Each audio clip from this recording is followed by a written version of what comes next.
What is up, Watch fam? Happy Tuesday and welcome to In the Metal. I am Christian from Theo and Harris, and today we're going to be jumping into 6 vintage watches from LeCoultre and Rolex, International Watch Company, and Omega and more, and I'm incredibly excited. So let's do it.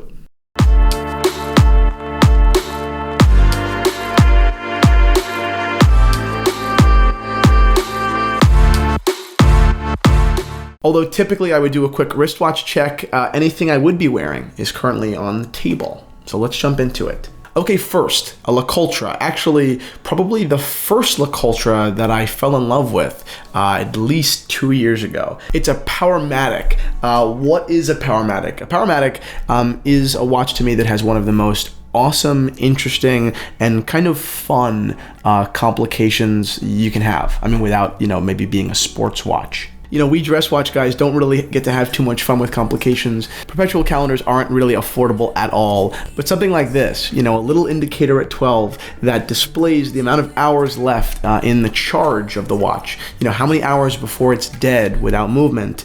I just find it so cool. I mean, throughout the day, you're going to see the bar go down from white, into the red danger zone.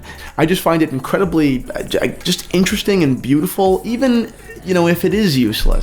Ultimately, if I'm wearing the watch, because it's an automatic, it's going to stay charged anyway. But for some reason, I just still find myself interested in reading, the little display. I absolutely love this watch. I'm having just a fun time even talking about it. And you know what? It's really sharp. Steel case doesn't hurt it at all. So great start to this week's new additions to the Theo and Harris Watch Shop. Next, another watch that I have really always been madly in love with. It was my first watch, a Rolex Datejust reference 1601.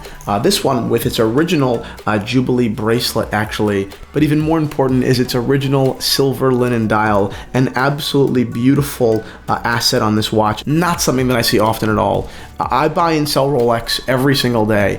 It's really probably one of the most fun parts of my job. But still, I'm not able to come across these on a regular basis. Far from a regular basis. At best, I've sold a handful in 2 years, and this one with its really immaculate steel case and original Jubilee bracelet is one of the best. If you've ever worn a linen dial Datejust, you know what I'm talking about.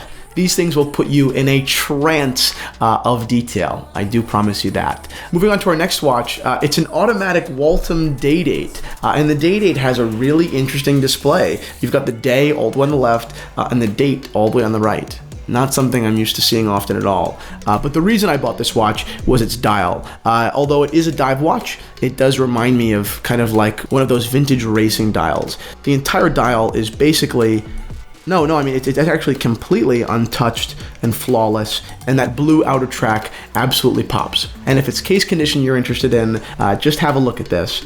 It's completely sharp, raw. I mean, this case has never been polished. It has a few nicks throughout, but overall the condition is really true and pretty much so top quality.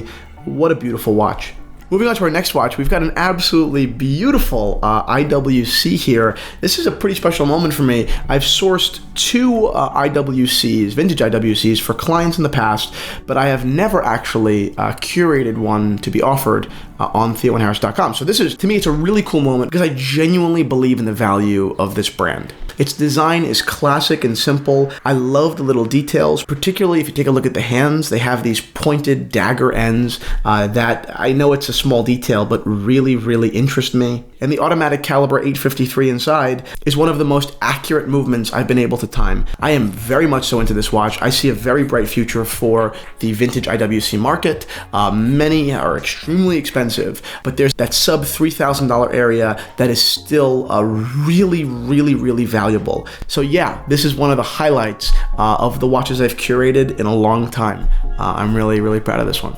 Next, we've actually got a women's Datejust. It's a reference 6824. It's in two-tone with its original Jubilee bracelet, and its white Roman dial is absolutely immaculate. I know there was a shift away from women's size watches for a long time, but now that I'm actually seeing these sizes come back, I mean, particularly in the young female hip crowd, I am very excited about them. I think that women should be wearing watches just as good as men's watches. It looks a little bit ridiculous on my wrist, but there's no reason why the female wrist game is like so comparably weak. Anyway, big fan of this watch. When I saw it, I knew I had to have it, and that's why it's here for you guys. And finally, we've got an Omega Seamaster automatic from 1956, and this is absolutely breathtaking. Not only is it in all original condition, but what really blows me away here is this waffle honeycomb Ghana dial.